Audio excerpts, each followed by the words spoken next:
So we will have to speak English for part of the panel because Mr. Hamzeh is going to speak in English, actually. But I think you understand French, do you? Okay, so if anybody has questions. Oh, I retract that now. I will understand most of your questions. Okay, we can translate the questions as well, but this will be the one English-speaking speaker, okay, for today. So the floor is yours. Thank you. I would like to thank you.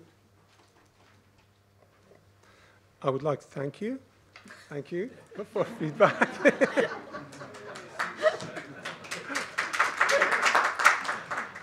Thanks for coming. For the invitation extended to me by the Persian Letters and the French Institute for International Relations. I always have thought generating dialogue on key issues actually is going to be beneficial to all parties involved and those not directly involved. So what I will be speaking today is the state of the Iranian economy, but over the timeline of 1975 to 2016. And I largely will be looking at the metrics, the quanti that measure key variables.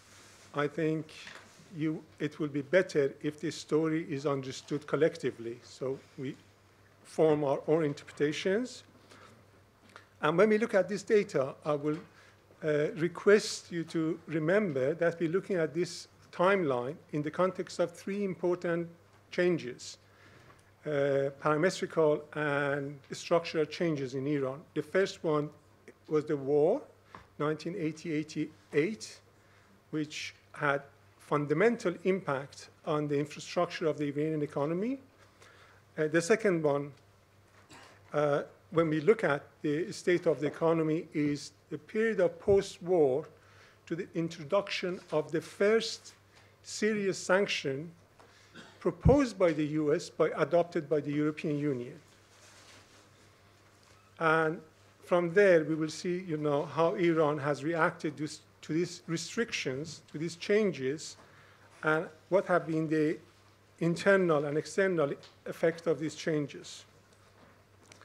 Going back to my classroom, I cannot speak seated, so I will be standing. If you go to the first one, I am honored to have a very, very able partner, Hamzeh Arabzadeh. If you go to the first one. No.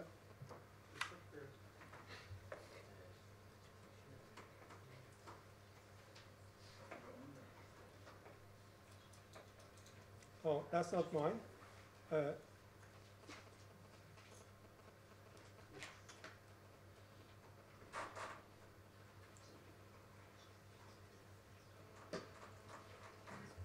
Yes.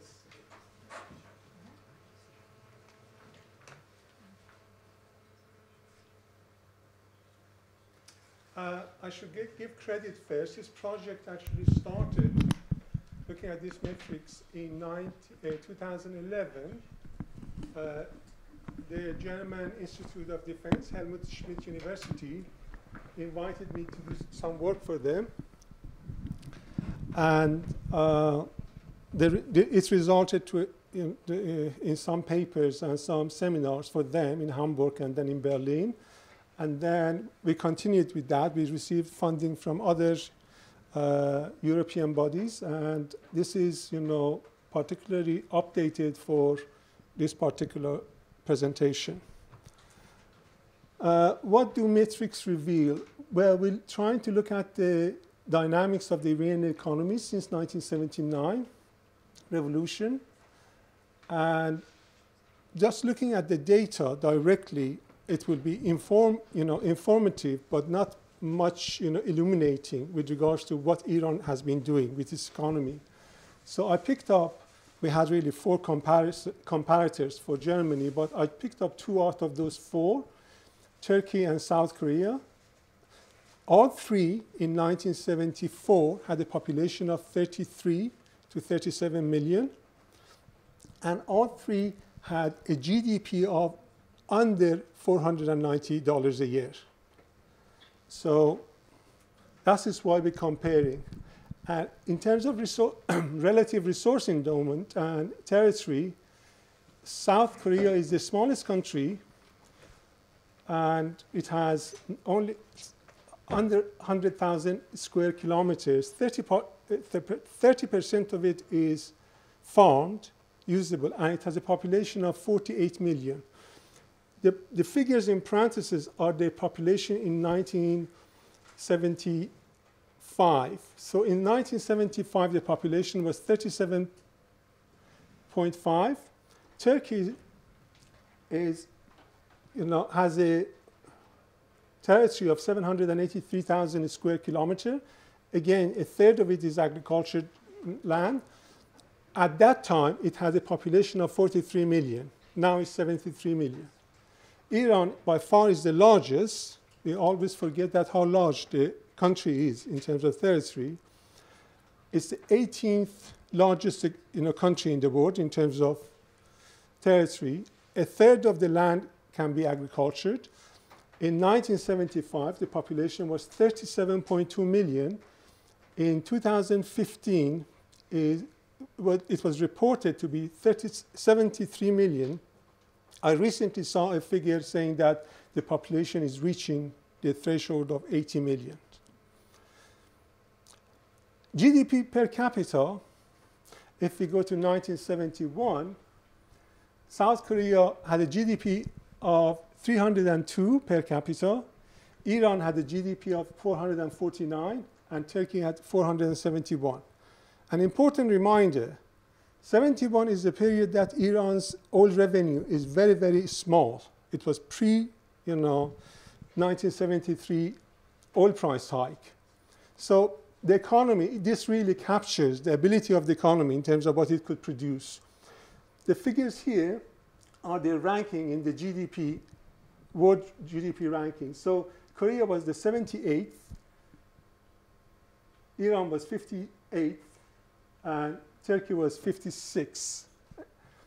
Turkey and Iran are really very close. They are neighboring in terms of their economy. Oil prices quadrupled in 1973, so Iran saw a big jump in its GDP, went to 1,377, and had a climb of 10 levels, 10 rungs on the ladder, and basically overtook Turkey. And then we go to 1979. 1979, we see that, thank you, revolution had already started. Basically the first seeds of revolution could be measured in 1978. Disruptions, strikes, and all kinds of interruptions in the economy. And for this reason, we see that Iran actually does not follow the path that other countries have followed in terms of productivity and output. By this time, Korea sees the first steps of industrialization, which was exactly like Iran. We should not forget that the first 5 industrial projects in Korea were done within a year of how they started in Iran. Car manufacturing, steel production, metallurgy, machinery, and white-collar products, fridges, washing machines, and all that. By 1984, we see that Iran actually is going backward. It's the first 4 years of war. Iran's output in oil has fallen dramatically. And also, Iran is facing the first generation of unilateral sanctions introduced by America after the 1979 hostage crisis. We follow the timeline. So by 1989, end of the war, Korea is now 43. It has more than 17 times increased in its GDP. And Iran is still going around with Turkey with very little natural resources. And but with free access to Western capital. I jump this now to 1998. This is during the last years of President Khatami. By this time, South Korea sees a GDP of 7,100. It's the 42nd largest economy in the world. Iran had actually gone back 2,200. And Turkey had overtaken in terms of output Iran. And then we get to the period of, in my opinion, one of the key periods of the sanctions now adopted by European Union. In 2005, America threatens that if Europeans did not stop working with Iran in energy sectors, they will be fined. So in 2005, June 2005, the key European economies agreed to follow suit.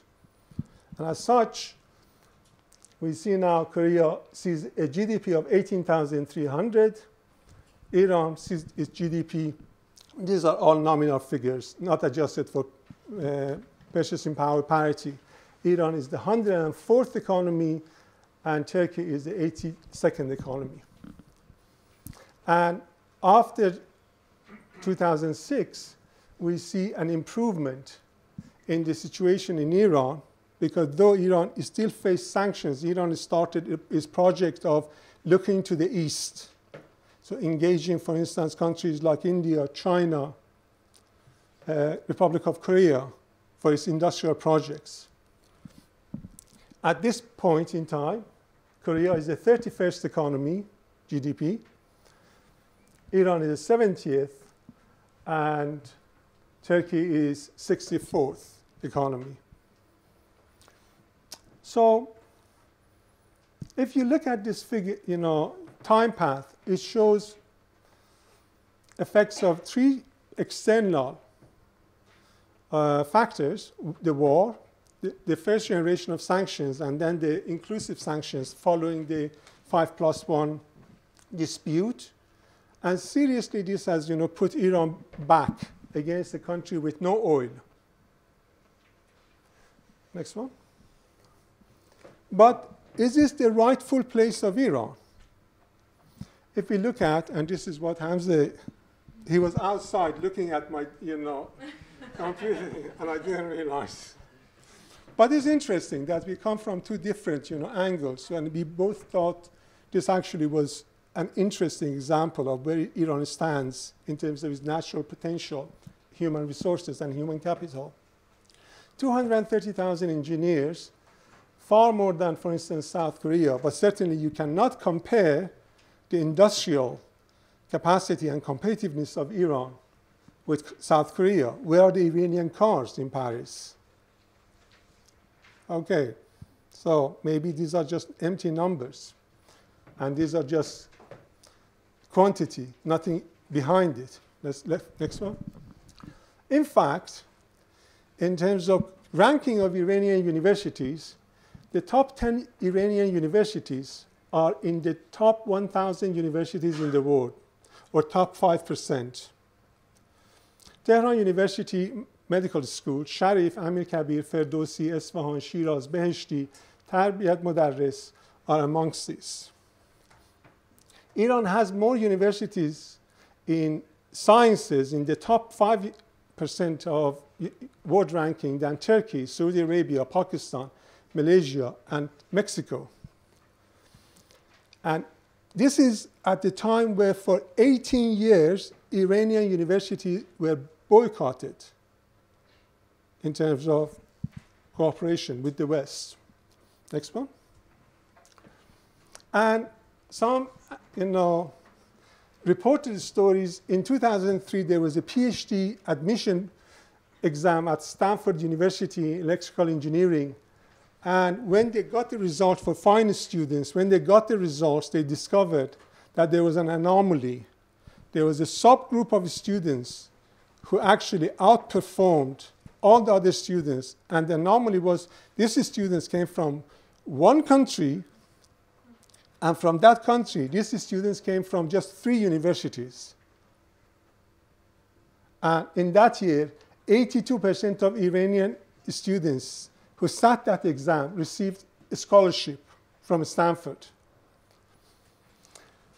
Stanford became the favorite destination of Sharif Graduate School, and the former chair or dean of the School of Engineering said Sharif now was actually a hunting ground for Stanford's engineering program. And this is based on MIT's head of engineering that reported to electrical engineering department at Sharif University as the best undergraduate program in the world. So if we don't have Iranian cars on the road, we should seek the answer somewhere else. Because certainly MIT has no reason to, pay lip service or compliment, or Stanford. I was at Cornell during the same time. In one program at Cornell, there, out of 21 postdoc, there were 11 students who had recently come to Cornell. I was talking to these guys, and I said, gee, these people are so intelligent and so bright and so well educated. And they came all from Amir Kabir and Sharif. Next. So the world ranking, we look at this.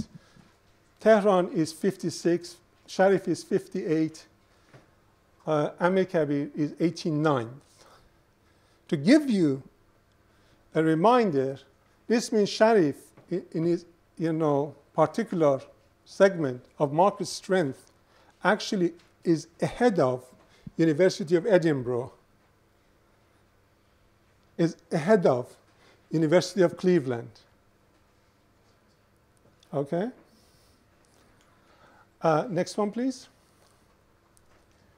So if we don't see translation of this knowledge base to production, because Iran was sanctioned, because of sanctions, and even before sanctions, there was rising corruption in Iran. And this is not that you can cut off and say corruption started in 1979. You still have, I actually with my team, we calculated the index of corruption in 1975 for Iran, and the index of transparency was 81. After the revolution, it came to 84. The problem was that Iran, or segments in management of the economy, started taking away and abolishing monitoring bodies in the Iranian economy. So transparency started, becoming more of a problem, and the Iranian economy became much more opaque. And the population movement, because of the war, we had the first wave of, population movement, people coming out. Next one, please. And we look at the sanctions, which started in 1980, 81. Now, when we look at these sanctions, we see that, three things have happened. One is that because of sanctions, the cost of foreign trade for Iran has risen by 15% for the period 82-2005. And 51% after Europe joined the sanctions. That is, if you're going to buy this for €1, next week this is going to be 150. 50% hike in the cost of trade. For the second period, where we had the abolition of Center for سازمان برنامه بودجه, yes, the Organization for Planning and Budget, which was, in my opinion, the best public, administration we had in Iran. Mr. Ahmadinejad said, they take too much time and they delay projects. I want to have a fast track industrialization. So, but the interesting thing is that was just a compounding factor. The first European sanctions created the need in Iran for middlemen. And the middlemen became people who actually had no accountability to anybody. You could come and purchase, and because you couldn't report it outside the companies, They couldn't report, a French company couldn't report what they were doing with Iran. So inside, they could pad up the accounts. So for the second period, 2005 to 2014, just the share of middlemen with regards to the value of their contribution and their markup was 180 billion out of 590 billion of reported trade. That's a huge number. And we have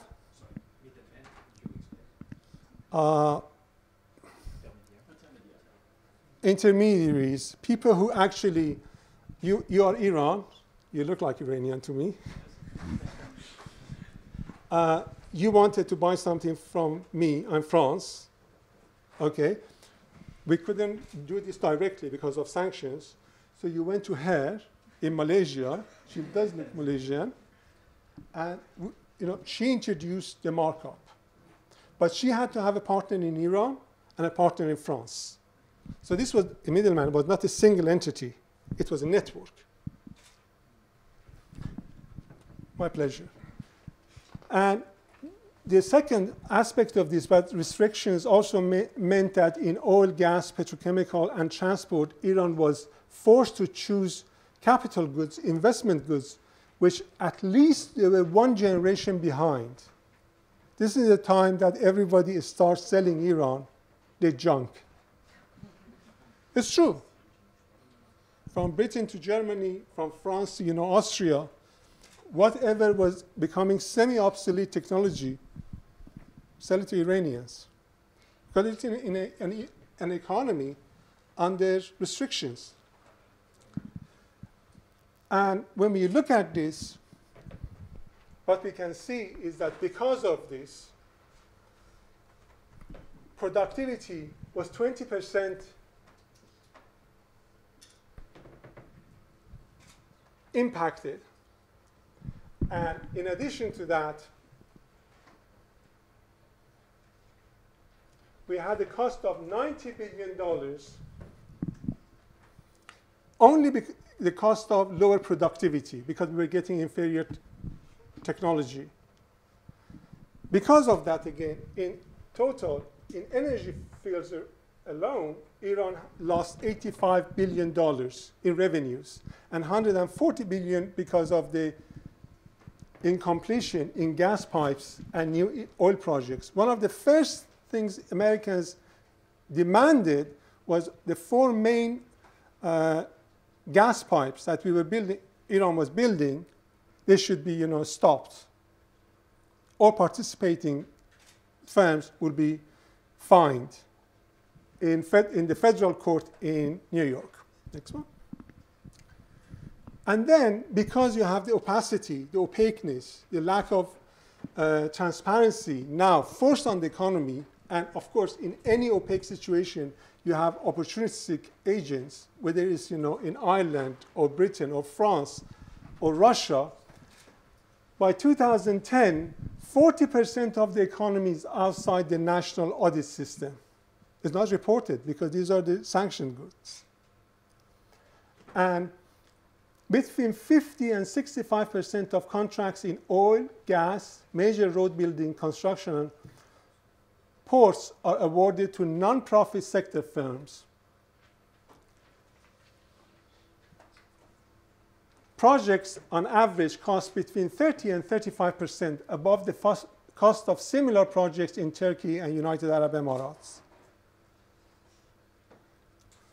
Because, again, it's a multiplicity of factors. You have sanctions, you have reduced transparency, you have semi-obsolete technology, and then you have, on top of everything else, you have constant threat of new sanctions. So it increases the risk of doing trade with Iran. In addition to that, now because of the rising corruption, illicit contracts in imports and exports are estimated to be 20% of total foreign trade, with a value of 110 billion between 2003 and 2013. These are unreported imports and exports. Again, if you don't have sanctions, you don't need to do hidden trades. You do it, and even if you don't want to, pay taxes, say you're a religious foundation or part of the Revolutionary Guard's commerce network, because it's reported, and this is the important thing, even if you don't pay taxes, it will come into your GDP and stay in the country, in the system. So the multiplier effect of growth will be there. And because of the opaque arrangements with Qatar, Iraq, Azerbaijan, and the UAE, Iran's shares in the joint energy fields were reduced between 30 and 70%. This cost the economy in the region of 55 to 100 billion. Depends what scenario you look at. And the total is 205 billion is the cost of this on the Iranian economy. And we think about the Iranian economy, so reducing the ability by 205 billion. So it's good, sanctions are affected, the economy. No, look at it, from down upward. It means that Iranian households seeing a fall in the income and employment reflecting that reduction. And the total, when we calculated this, for the two effects, rent-seeking and sanctions, came to $1.2 trillion in 2014 values. That is, if Iran hadn't been sanctioned, and because of sanctions, had not been engaged in hidden trades, opaque trades and transactions, and the revenue was invested at the same rate as before the sanction, 2005 sanctions. And Iran, the assumption behind the scenarios, had the same productivity, not like Korea, but like Turkey.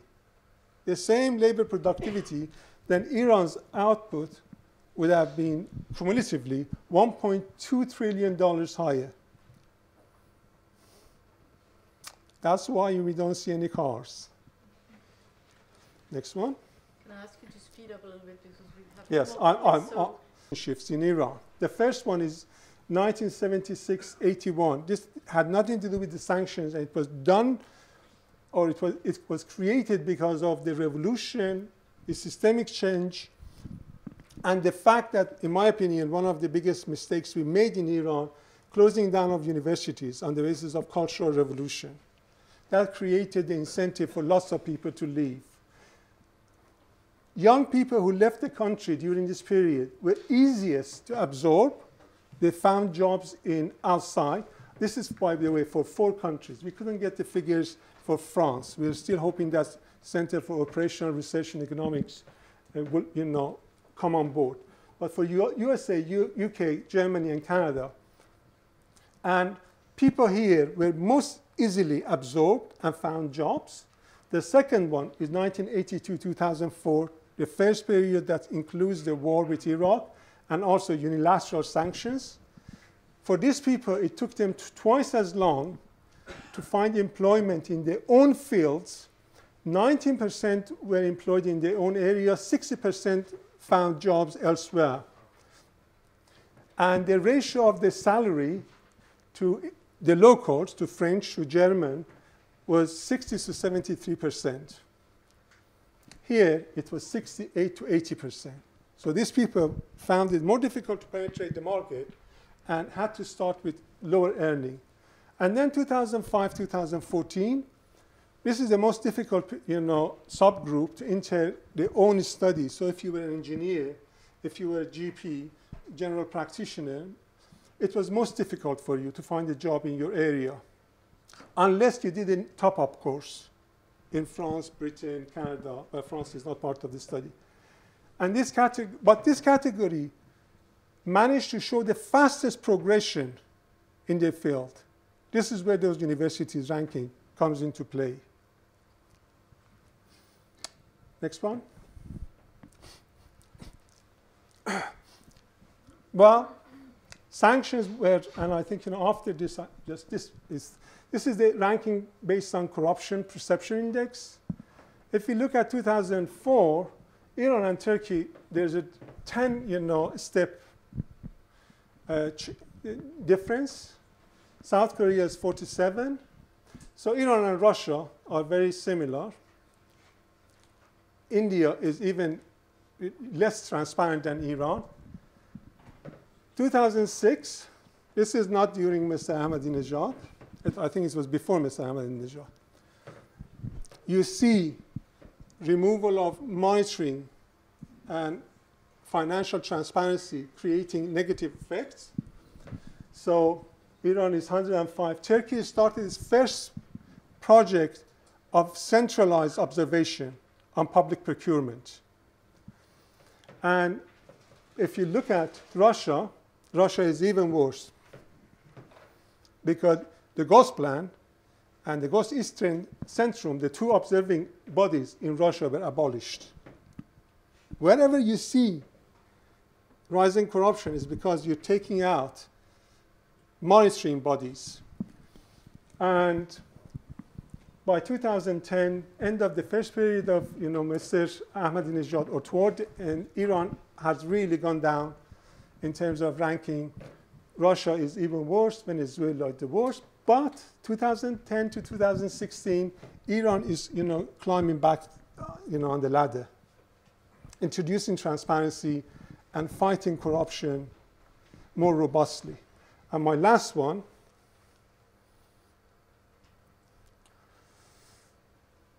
and this is the ranking of economy based on good governance, ease of doing business, getting credit, protecting investors, paying taxes, and ease of imports, exports.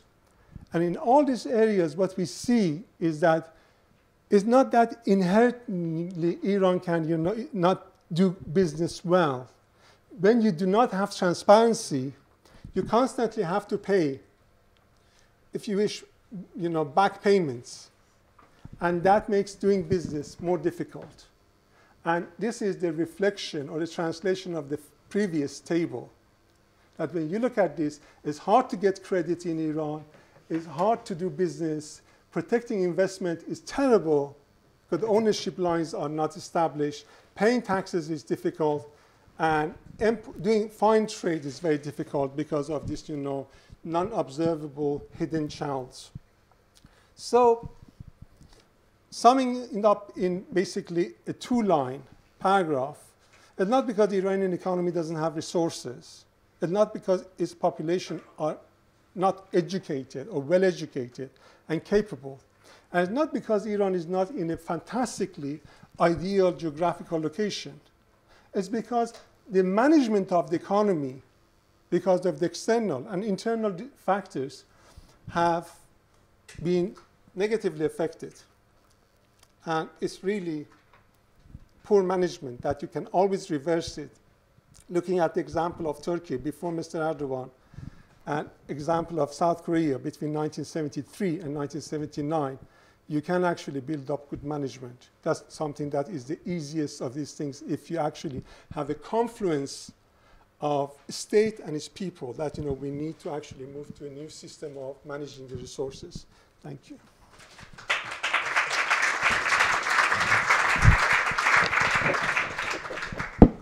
Thanks a lot for this very extensive presentation. For an external observer, what is more striking are the up and downs, actually, of the growth in Iran. So I don't know if all your framework accounts for it, but over the last years, we've gone through really very fascinating up and downs. So I'll just give the floor now to Hamzeh Arabzadeh. Et alors, je vais vous demander d'être un petit peu plus court, peut-être, parce qu'il faut quand même qu'on arrive à rattraper notre petit retard. Si vous pouvez vous tenir en un quart d'heure, 20 minutes maximum, ça serait formidable.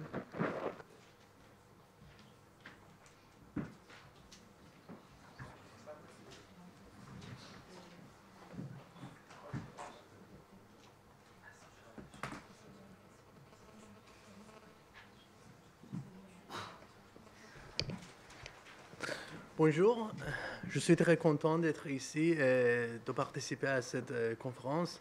En fait, je n'ai pas assez de confiance pour parler en français et je préfère me concentrer sur le contenu économique plutôt que sur la grammaire française. Alors, si vous permettez, je continue en anglais. So, in this presentation, I would like to focus on one very, very specific characteristics of the Iranian economy, especially after the revolution, what you can see. This is the demographic pattern in Iran. And always in demographic economics, they say that what happens in Iran, demographic pattern of Iran after revolution is a really big puzzle. And in this presentation, I'm not going to talk about the sources of that, the reason why this demographic pattern happens, but instead I would more concentrate on the macroeconomic consequences of this demographic pattern and especially on the unemployment in Iran. Here you have the birth rate, le taux de natalité. The blue line is Iran, the green line is Middle East, then you have European Union with the red line, and purple line is the average in the world. And you see that almost before the revolution, before 80s, the birth rate in Iran was more or less equal to the average in the Middle East. And then in 80s, we have a very special increase in the birth rate, which is followed by dramatic declines afterward. And now during the last 20 years, the birth rate in Iran is below the average, the world average, below the Middle East by a grand number, by large number.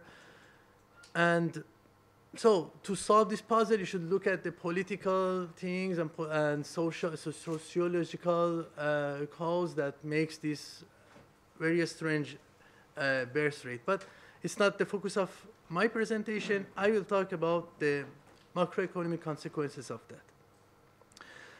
Perhaps the very direct effect is what you can see as the population age, in fact, working age population.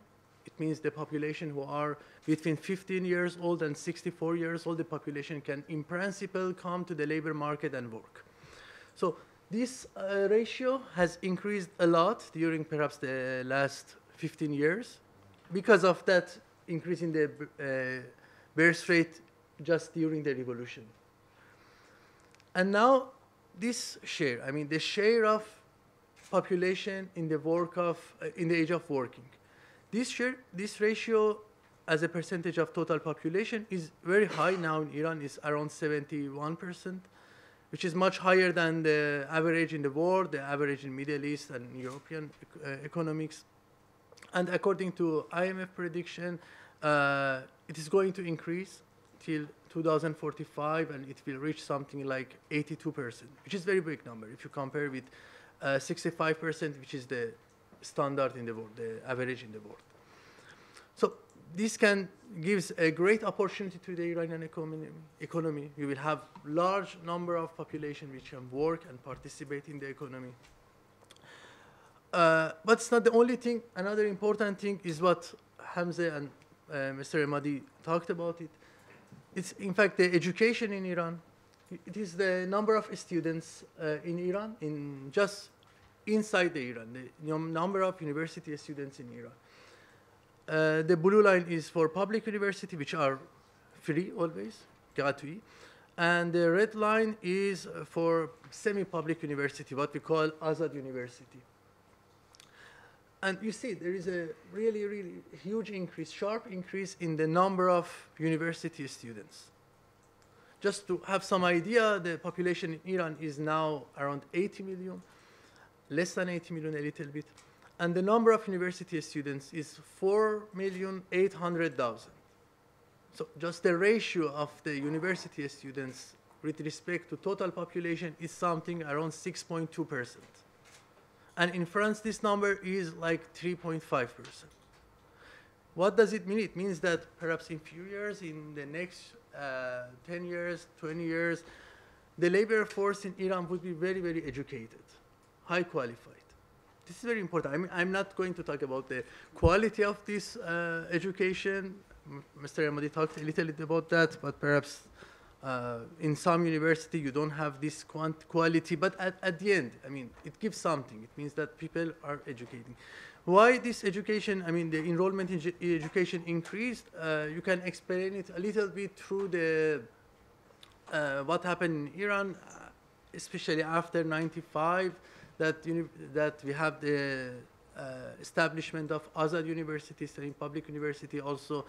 If you go to very small cities in Iran, you see that there are some universities.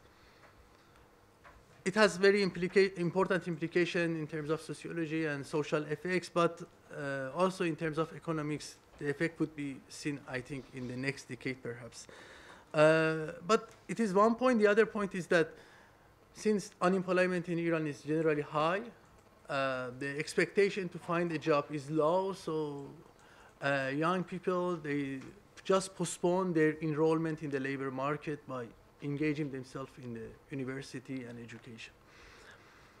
So, I mean, now we have two things. I mean, very big labor force, potential labor force, which is very educated. This, in principle, can be very big opportunity for the Iranian economy. At the same time, if the economy fails to create job for this population, for sure it will lead to important social and political challenges, which I think it can create instability in politics, in the stability of the economy at the end. So just what we have now, just to have some idea, you will see that now for the moment the unemployment in Iran in the last 30 years, has been around 11%. It's increasing now in the last years after the sanctions. And participation rate, which means that the people who can work, they are in the age of working, and they want to participate in the labor market, this number is also very low compared to the international standard. It's around 40%, and the participation of female is 17%, which is not consistent with the participation of women in the university, which is higher than participation of men in the university now. So it will change probably. And also unemployment for the young people is around 30%, much higher than the average. So we see that now we are really in some kind of critical situation, and the economy should, the government should do something for that. And now perhaps one of the most important debate inside the economists in Iran is to do something for unemployment. Also something which is a little bit interesting is that sometimes you see that there is labor shortage in some types of jobs. I mean, the jobs which are a little, manual jobs, which are not very skilled job. And it signifies two things. One is that people are educated. They don't want to work as a manual worker. And also it's kind of something cultural. It's not very easy in Iran like here that when you are a student, normally all of my friends in France, when in summer they experience working in the restaurant or in the bar, but in Iran it's really malvu, it's not something appreciated. So normally they don't do it. Now we have, the government should answer to this question, what it wants to do with this large demand for labor, for job. For sure, we need to increase the economic growth, and it should not be based on the oil industry, because oil industry is not very labor intensive. You know, if you increase oil production, it does not change that much employment to the economy. And public sector, it's not very efficient, so it cannot boost the economy, it cannot create growth, economic growth, so it would fail. Normally, if you look at the economic history of emerging countries, you will see that the main source of economic growth in emerging country has been always the manufacturing sector, the tradable sector, and in general, and especially the manufacturing sector.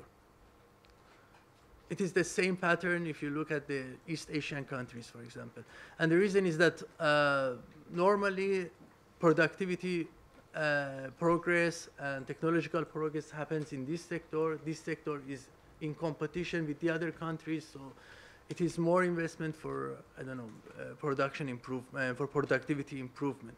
And normally, the technological progress happens in manufacturing sector, and then it spillovers to the other sectors. I mean, you can explain long-term growth in China a little bit by that. I mean, the Chinese government always tries to devaluate the currency just to give more competitiveness to the economy and enlarge the manufacturing sector, which boosts the economy. So, but in Iran, we didn't have this. And manufacturing sector, in fact, in Iran has been always very weak. And, I mean, non-oil manufacturing sector, let's say, which is in principle normally private sector also.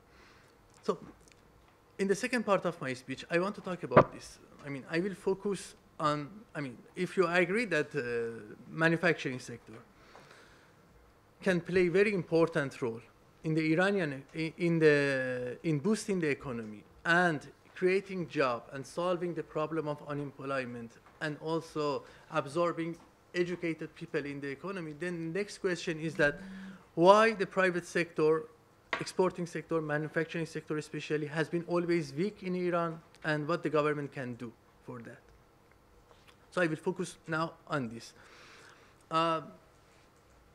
You can talk about a lot of reasons for that manufacturing sector is historically weak in Iran, but among them, I will focus only on 3 of them.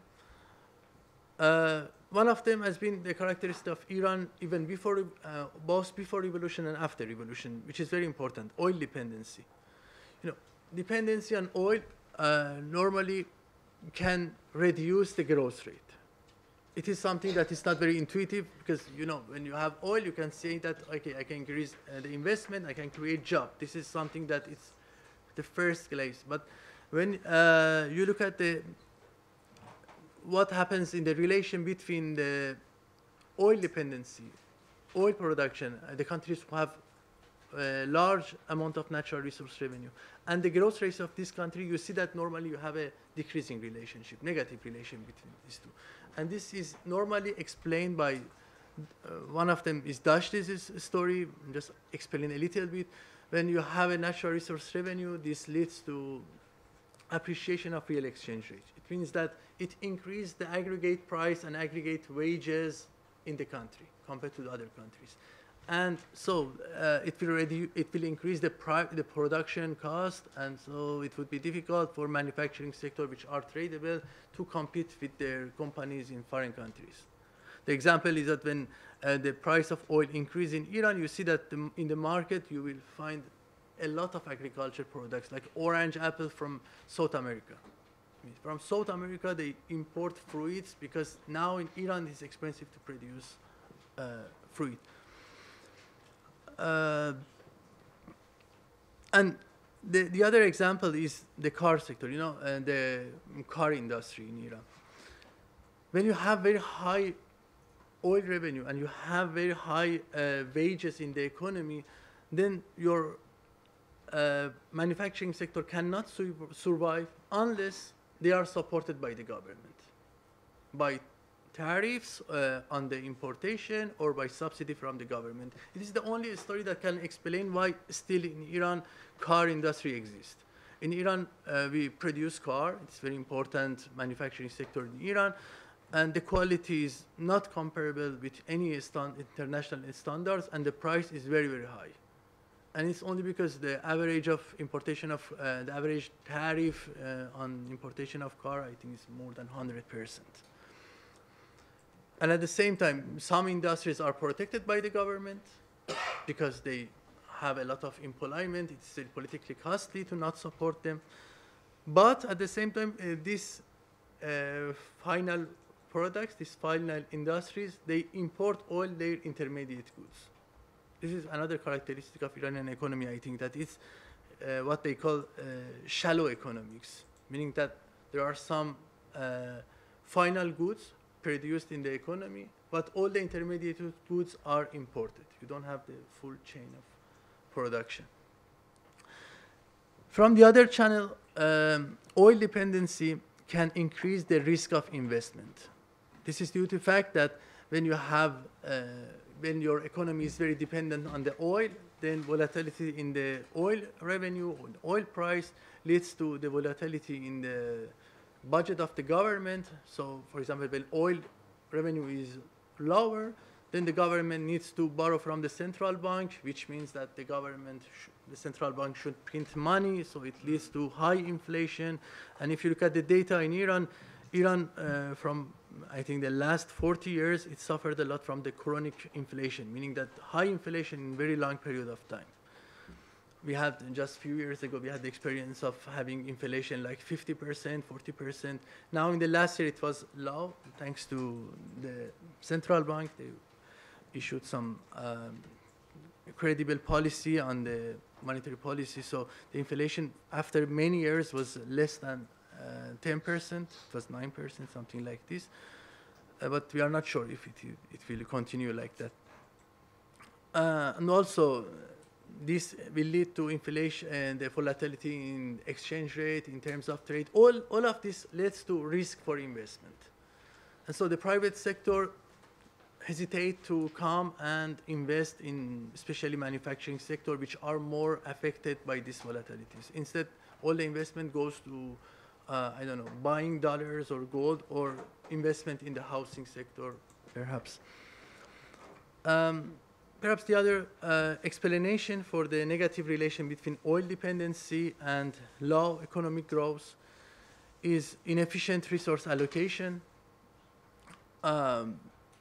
You know, in Iran, there has been always this, perhaps ideological thinking that the government wants to make the economy independent. For the country which has, I think, more or less 25% of its GDP from the oil, it is a little bit from oil exportation, crude oil exportation. It's a little bit not easy to believe that the country wants to be independent, you know.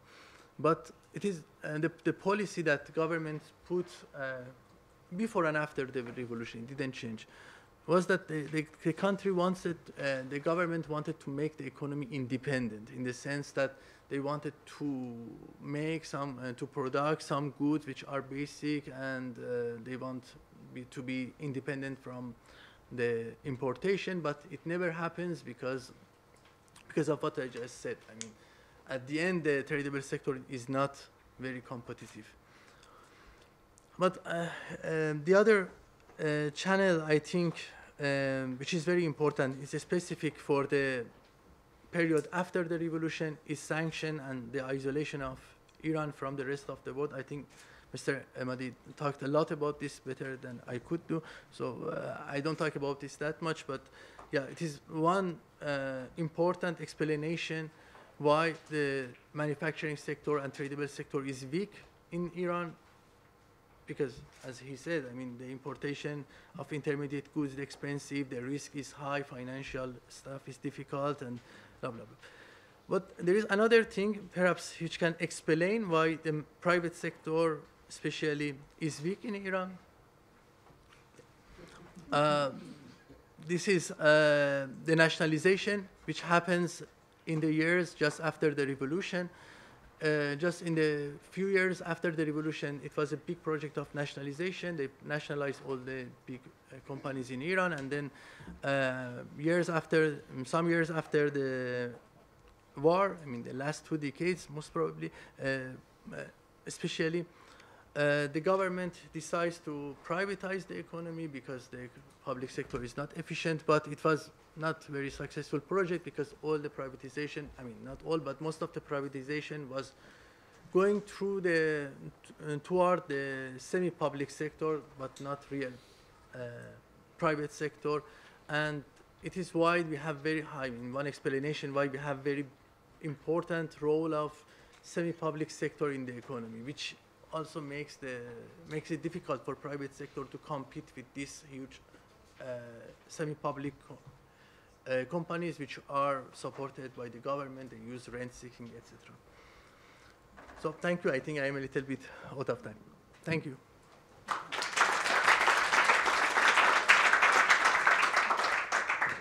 Merci beaucoup.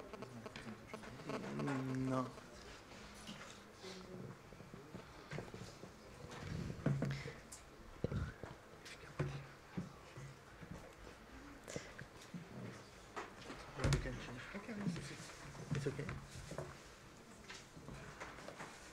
Alors, est-ce que Thierry Coville va traiter le sujet de l'économie révolutionnaire? qui était le titre quand même de cette table ronde sur l'économie? Non plus? D'accord.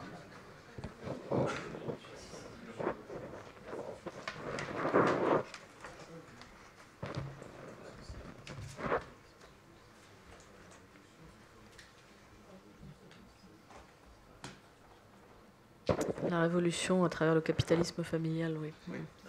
C'est la réaction complète, là.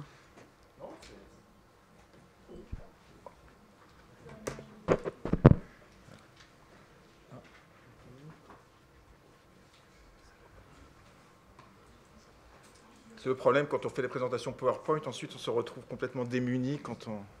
Ce qui n'est pas normal, mais... Voilà, bon. Donc je vais essayer de respecter le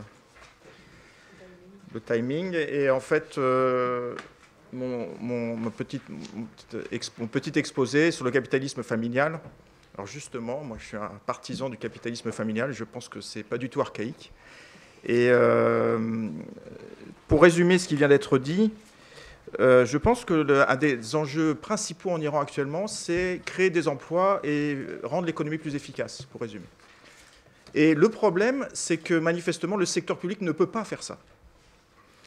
Et donc, je pense que l'attente, et d'ailleurs le gouvernement iranien donc, va se reposer, s'il veut réussir ces enjeux-là, qui sont, à mon avis, essentiels pour beaucoup de choses, pour beaucoup de même des conséquences politiques, il a besoin d'un secteur privé fort en Iran. Donc, voilà, mon intervention, c'est le capitalisme familial en Iran. Et vous allez voir pourquoi le lien, effectivement, avec ça, c'est que le secteur... Alors, il n'y a pas de chiffre officiel, mais on va dire, on pense que le secteur privé en Iran, ce serait 20% de l'économie. Est-ce que c'est un peu plus, c'est un peu moins? Peut-être, mais ça vous donne une idée des rapports de force, si vous voulez.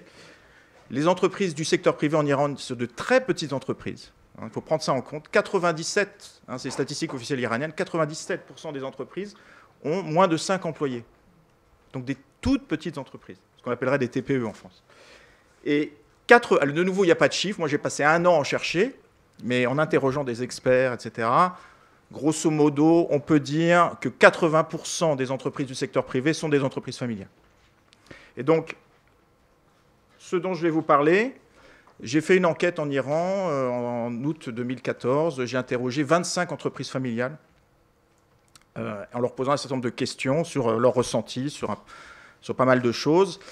Et alors, depuis, je travaille sur l'enquête, etc. Et en fait, j'ai retenu 3 thèmes qui me semblent très intéressants et qui montrent, à mon avis, qui ont des portées importantes sur la politique économique et les attentes du secteur privé iranien par rapport aux réformes pour lui donner un poids plus important. Il attend des choses, manifestement. Et je pense que les entreprises familiales en Iran, très clairement, la question de la confiance se pose tout le temps. Et il y a 2 problèmes. Alors, les économistes disent qu'il y a 2... Ils différencient la confiance chez les entreprises, ou en général, la confiance verticale, qui est la confiance dans les institutions publiques, et la confiance horizontale, qui est la confiance dans le reste de la société. Et il y a des problèmes dans les 2 domaines en Iran, du côté du secteur privé iranien. Bon, je vous cite un verbatim, mais j'en ai plein. Je refuse un État qui donne des avantages à certains et en prive les autres. J'ai plein de types de... Voilà. Donc, ça veut dire quoi? Ça veut dire on comprend la petite taille. Il faut passer sous les radars de l'État. Il ne faut pas qu'on nous voie, il ne faut pas qu'on nous remarque. Pour la petite histoire, on me donnait rendez-vous à une adresse, j'arrivais dans un hall. Aucun signe, rien. Une porte, on rentre, l'entreprise est là. Aucun signe qui la présentait. Donc il y a cette idée d'être le plus discret possible. Et on comprend pourquoi. Parce qu'il y a un déficit de confiance assez important, alors je vais en reparler pourquoi, dans les institutions publiques en général en Iran. Qui est assez fort, notamment chez les gens de 50 ans qui ont connu notamment, on reviendra là-dessus, sur les nationalisations après la Révolution. Et il y a un lien, mais ça, l'Iran n'est pas exceptionnel, hein. Il y a un lien entre le déficit de confiance verticale et le déficit de confiance horizontale. Pourquoi? Vous préférez travailler dans la famille, parce que si vous prenez le risque de travailler avec, entre guillemets, des étrangers, et s'il y a un conflit, et vous ne voulez pas vous retrouver devant la justice commerciale, ça n'encourage pas à faire confiance aux autres. Vous êtes d'accord avec moi? Donc, effectivement, on a 2 éléments forts, donc un déficit de confiance verticale et un déficit de confiance horizontale en Iran, qui fait que, quoi qu'on en dise, la base de l'entreprise familiale, c'est cette loyauté sans condition que se donnent les gens dans la famille, semble tout à fait l'organisme le plus adapté à ce que... les économistes appellent un environnement à faible confiance, ce qui n'est pas spécifique à l'Iran non plus, mais qui est frappant en Iran. Donc, très clairement, premier point que j'ai noté si ça vous intéresse, hein, j'espère publier cet article, Inch'Allah, dans quelques temps. Donc, c'est beaucoup plus développé, mais ça repose, c'est vraiment quelque chose qui revient beaucoup. J'ai beaucoup de réactions là-dessus, ils n'ont pas confiance dans la justice commerciale, dans le système fiscal, dans les institutions publiques en général, etc. Et il y a aussi un manque de confiance dans le reste de la société. On peut modérer, mais si vous voulez, mais c'est globalement ce que j'ai noté. Voilà. Et donc, le deuxième élément qui revient, mais qui n'est pas vraiment surprenant quand on voit toutes les analyses sur la sociologie iranienne, mais qui montre aussi la situation un peu complexe de l'Iran, et je rejoins ce qui a été dit par M. Emadi sur la modernisation de la société iranienne avec un haut niveau d'éducation. Et c'est très intéressant dans la façon dont l'entreprise familiale, finalement, se retrouve un peu coincée, quelque part, à mon avis, a joué un rôle très important en Iran, un peu d'intermédiaire entre ces pressions qui venaient du haut et cette demande du bas de modernité. Je simplifie, hein, et donc l'entreprise familiale, je pense, a joué un rôle en Iran, on peut dire, alors je l'appelle institution protégeant la modernité en Iran. Alors vous allez me dire, la modernité est un vaste sujet, on peut en reparler après, mais voilà. Et je vous dis un verbatim que j'ai eu, le père a créé une entreprise familiale pour protéger la famille de l'État. C'est ce qui est sorti. Et par exemple, j'ai plusieurs éléments qui démontrent ça vis-à-vis des femmes. Hein. Je pense qu'on peut dire que l'entreprise familiale a protégé, a donné une place aux femmes face aux discriminations induites par un ordre moral islamique. Je vous donne des exemples. Par exemple, vous savez, il y a l'histoire de l'héritage. La femme qui a deux fois moins importante que l'homme en termes d'héritage. Alors, dans l'entreprise familiale, ce qui était souvent dit, je distribue les actions, je crée l'entreprise, je distribue les actions, je donne 40%, vous voyez, là c'est vrai, hein, je n'ai pas de référence à quoi que ce soit. Donc 40% des actions à mon épouse, 40% à mes enfants, pour les protéger face à ça. Donc c'est très intéressant, vous voyez, c'est que finalement la loi de l'entreprise familiale, joue comme un mécanisme pour protéger effectivement la femme qui peut éventuellement travailler par rapport aux inégalités liées à la loi islamique. Et également, un autre élément, j'ai peut-être oublié quelque chose, effectivement, oui, et dans ce qui revenait à discours, c'était l'appréciation de la femme en tant qu'employée, ce qui vient d'être dit d'ailleurs, c'est tout à fait cohérent avec le nombre des ingénieurs femmes en Iran. Je vous passe les verbatim, mais j'ai des verbatim, les femmes sont plus loyales, elles parlent moins au boulot que les hommes. Oui, ça revenait assez souvent. Et c'était pas... vous savez, les entrepreneurs que j'ai rencontrés, c'était l'agroalimentaire, c'était les transports, voilà, c'était pas... c'était des gens, par ailleurs, assez bruts de décoffrage, quoi. Donc, je veux dire, mais j'avais cette vision vraiment positive de la femme en tant qu'employée très efficace. Et même, j'avais une question, si vous voulez, parce qu'il y a une question dans l'entreprise familiale qui est très, très importante, c'est l'héritage. Hein, c'est la transmission de l'entreprise familiale. Bon, j'avais une question qui est, imaginons, vous avez un fils et une fille, votre fille est plus efficace et plus, mieux formée, vous êtes plus compétente que votre fils, est-ce que ça vous pose un problème que ce soit votre fille qui hérite? La majorité m'ont dit, c'est au contraire. Elle est plus compétente, elle doit reprendre les mains de l'entreprise. Alors, j'ai eu des petits bémols. J'ai fait 3 interviews du côté de Khorramshahr, dans le sud-ouest de l'Iran. Donc, je pense que la modernisation de l'Iran touche tout l'Iran, comme ça a bien été dit. Bon, il y a peut-être, vous voyez, du côté de Khorramshahr, il y a encore... je sais qu'il y a un entrepreneur, je lui ai posé la question, au début, il n'a pas compris. S'il veut me raconter, là, je veux dire. Et donc, il me dit, oui, mais physiquement, elle aura peut-être du mal à faire... Donc, il y a peut-être des bémols concernant les aspects un peu culturels. Mais globalement, et j'ai vérifié ça, hein, parce que on est toujours inquiet quand on passe des interviews, si les gens m'ont dit ça pour me faire plaisir. Enfin, vous voyez, comme ça peut arriver en Iran, mais ça, c'est vérifié. Je pense qu'il y a vraiment une valorisation de la femme en tant qu'employée efficace et que ça ne pose aucun problème. D'ailleurs, j'ai interviewé 3 entrepreneuses, hein, je ne sais pas si on dit ça, très efficaces, très connues en Iran, dans la pétrochimie, dans les transports, vous voyez. Donc, et ça, c'est une réalité de la société iranienne. Et alors, ça veut dire que finalement, on a une adaptation de l'entreprise familiale. C'est ça que c'est très intéressant en Iran, c'est ce dynamisme. Moi, quand on me dit que l'Iran est un pays fermé, moi, je ne crois pas ça. Ce n'est pas du tout l'expérience que j'ai. On a une ingéniosité, une adaptation par le bas, je pense qu'il y a des très vieilles habitudes, de l'entreprise familiale aux dynamiques sociétales. Elle adapte les dynamiques sociétales au contexte politique, etc. Donc la valorisation de la compétence est frappante en Iran maintenant dans les mentalités. Ça revenait tout le temps. Jeunes, vieux, hommes, femmes, en gros, je m'en fous. Je veux quelqu'un de compétent. Et donc j'ai plein de verbatim. Moi, je vous ai mis un verbatim que je trouve très intéressant. C'était une société dans le sud-ouest de l'Iran, quelqu'un qui travaillait dans l'agroalimentaire, vous voyez, qui était en contact avec les fermiers. Il me dit, nous disons à nos ouvriers qu'ils doivent prouver leur religiosité à travers leur comportement, ce qui signifie fournir les meilleurs produits à la population.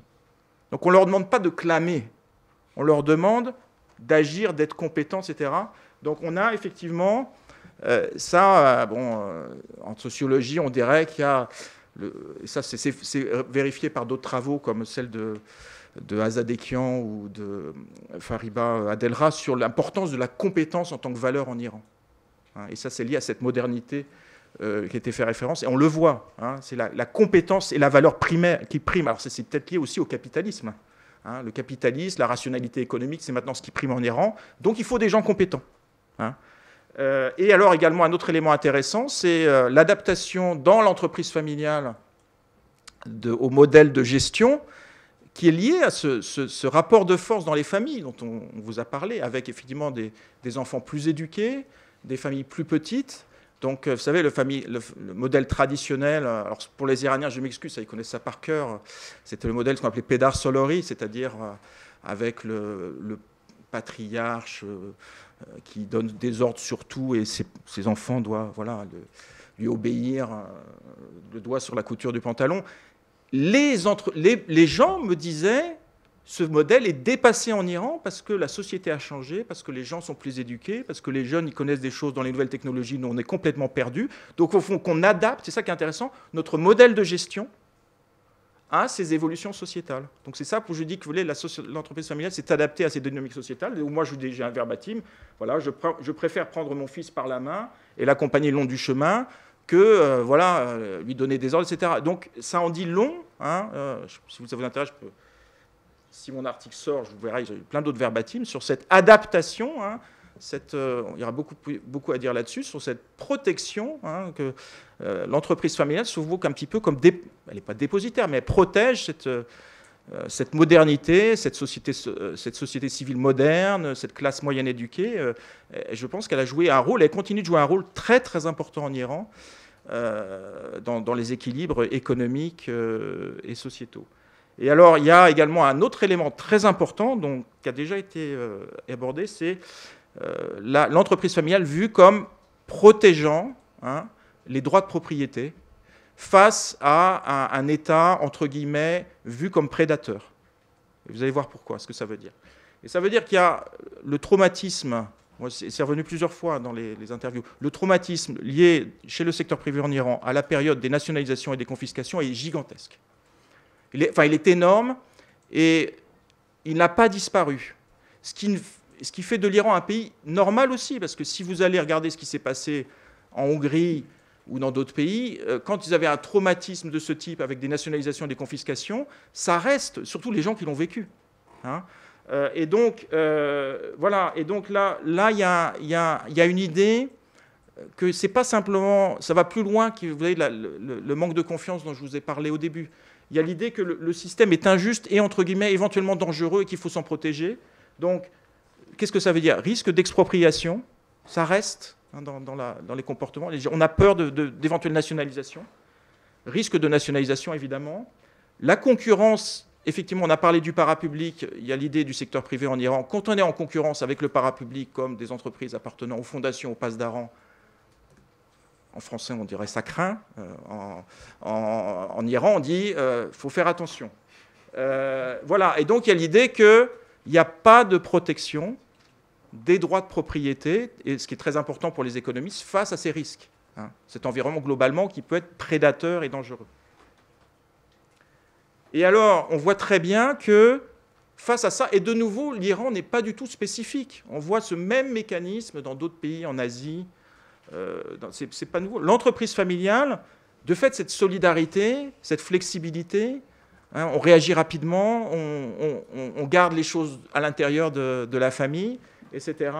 On est très réactif et très flexible dans un tel environnement, entre guillemets, dangereux. Et c'est pour ça que l'entreprise familiale, à mon avis, est une organisation qui résiste bien à ce type d'environnement. Et je vous donne quelques exemples, mais j'en ai d'autres. J'ai un cas très intéressant d'une entreprise de transport. Enfin, généralement, on ne va pas citer les... Voilà. Il m'a dit, bon, à la Révolution, le dirigeant propriétaire est parti à l'étranger et il lui a confié les clés de l'entreprise. Donc, à mon avis, il n'y a pas de contrat. Il dit, je gère l'entreprise pour monsieur machin. Il est mort, c'est ses filles qui ont hérité. Il continue à gérer l'entreprise pour ses filles. Donc, vous imaginez quand même le degré de confiance qui existe par rapport à ce type de personnes. Alors, lui, il ne fait pas partie de la famille, mais je veux dire, l'entreprise familiale est caractéristique aussi qu'on est inclus, à bout d'un moment, dans la famille aussi. Donc, ça, je pense que ce type de comportement serait impossible dans une entreprise, entre guillemets, normale, avec des actionnaires. Vous voyez, il y a un degré de confiance qui permet ça. Donc, les propriétaires, les filles, sont, je ne sais plus, dans d'autres pays, et lui gère l'entreprise en Iran pour eux. Donc ça veut dire qu'il y a un degré de confiance qui permet ce type de schéma. Et on a d'autres stratégies, également ça a été évoqué, on parlait de cette opacité de l'économie iranienne. Elle existe, mais d'où elle vient? Parce que quand vous avez quand même un État, alors attention, ce que je vous dis, c'est les perceptions. C'est la perception d'un État prédateur, qui est peut-être exagérée, mais c'est des gens qui ont vécu justement cette période des nationalisations et des confiscations. Qu'est-ce que vous faites? Votre capital, vous le dispersez dans plusieurs entreprises. Donc, je vérifiais, c'était intéressant. Les gens me disaient, alors, moi, je travaille dans les transports. Alors, on a créé notre entreprise. On a une entreprise immobilière, une entreprise de transport et 2 ou 3 entreprises. Pourquoi une entreprise immobilière? C'est que ça vous permet de mettre le capital, s'il y a des risques, etc., vous mettez l'argent d'un côté, etc. Donc, l'entreprise familiale permet des schémas où on disperse le capital, on reste de petite taille, on n'immobilise pas trop de capital. Donc, on parlait de problème de la manufacturier. C'est quand même plus facile d'être dans le service, etc., que là, vous n'avez pas le risque d'avoir des équipements très immobilisés, etc. Donc, ça joue dans cette peur il faut être très flexible, très mobile. On divise le capital. Surtout, on ne dit pas tout aux impôts et on évite la transparence, parce que donner la transparence, c'est donner les armes pour se faire battre, puisqu'on a un État qui peut utiliser ces informations pour nous poser des problèmes. Donc l'idée, c'est de rien dire ou d'avoir une double comptabilité. C'est pas surprenant dans un tel environnement, mais c'est comme ça que marchent les entreprises familiales. Et c'est plus facile quand il y a cette confiance dans l'entreprise familiale. Pour la petite histoire, j'ai relevé une déclaration de quelqu'un officiellement dans la presse iranienne. L'Iran est un pays où les gens disent beaucoup de choses. C'était un représentant de la chambre de commerce d'Iran, et il y avait une réunion sur ces problèmes d'opacité il y a quelques mois. Et cette personne, c'était une femme, je crois, qui a dit « Pourquoi voulez-vous qu'on transmette des informations au gouvernement, enfin qu'on transmette des informations, alors que d'autres, sans dire qui, ne le font pas ? Et que nous, si on transmet des informations, ça risque d'être utilisé contre nous. » Pas besoin de longue étude. On a ce problème de confiance. Pourquoi on transmettrait l'information? Est-ce que ça risque d'être utilisé contre nous? Et d'autres, effectivement, là, tout de suite, on pense aux parapublics, c'est-à-dire les entreprises appartenant aux fondations, on pense d'Aran, à qui on ne demande rien. Donc le secteur privé dit, et c'est rationnel dans un tel climat. Donc, j'espère que j'ai respecté. Voilà. Voilà. Donc, ma conclusion, c'est que le problème, c'est qu'en un quart d'heure, on a. Voilà. Vous voyez bien que l'entreprise familiale, elle joue, je pense, moi je ne suis pas là pour défendre, si un peu quand même, l'entreprise familiale en tant qu'organisme très intéressant. Et je pense il y avait toujours un débat en économie sur ceux qui croient que tout est déterminé par l'économie et ceux qui pensent que le social, le politique. Et je pense que là, on ne peut pas comprendre l'économie iranienne et l'entreprise familiale sans aborder ces questions de dynamique sociétale et politique. Donc les Anglais disent embedded, l'entreprise familiale représente cette imbrication des logiques économiques et sociétales et politiques en Iran. Et je pense, et peut-être là par rapport à la réunion de cet après-midi, elle représente aussi la demande d'un capitalisme par le bas. Vous voyez bien, c'est pas par le haut. Cette demande, elle vient des gens, elle vient de cette société moyenne éduquée qui demande ces réformes, qui dit on est prêt. Moi, j'ai une femme entrepreneuse qui m'a dit mais qui nous donne ces entreprises publiques? Ils ne savent pas les gérer, ils ne sauraient même pas gérer une épicerie, elle m'a dit. Donc, qui nous donne ces entreprises? Nous, on peut les gérer. Donc, cette demande, c'est ça qu'intéressant, les Anglais disent capitalisme, below capitalism, la demande de capitalisme par le bas. Et c'est là, effectivement, que là je n'ai pas la réponse. Est-ce que le gouvernement iranien, on voit qu'il doit répondre à ça, qu'il doit répondre à cette demande de capitalisme par le bas du secteur privé iranien. Et donc, voilà, il y a effectivement la privatisation en tant que telle qu'il n'a pas réussi à faire. Ça demanderait un autre sujet. Mais est-ce qu'il va en faire, est-ce qu'il y en aura plus dans les 4 prochaines années? Ça, on verra. Mais avant ça, il faut prendre en compte ces problèmes de confiance. On voit très bien que tant que l'État iranien n'arrivera pas à changer cette perception d'un manque de confiance, d'un État prédateur, le secteur privé ne suivra pas. Le secteur privé ne suivra pas. Et donc, il faut vraiment... Et ça, ça demande des gestes forts. Ce n'est pas évident. Hein, il ne faut pas non plus... Dans d'autres pays, ça prend du temps. C'est très difficile de changer ce type de perception qui sont liées à des traumatismes violents, hein, notamment, sans revenir dans les détails, mais la nationalisation et les confiscations en Iran. Les gens me le disent. Hein, il faut savoir, toutes ces grandes familles qui formaient le secteur privé iranien, comme l'Adjevardi, etc., voilà, ils ont été cassés. Donc, il y a le secteur privé iranien, il n'a pas oublié ça. Et donc, si le gouvernement iranien n'arrive pas à prendre ces questions de perception, de manque de confiance, on ne voit pas très bien comment les projets d'ouverture et de privatisation peuvent réussir en Iran. Voilà, merci pour votre attention.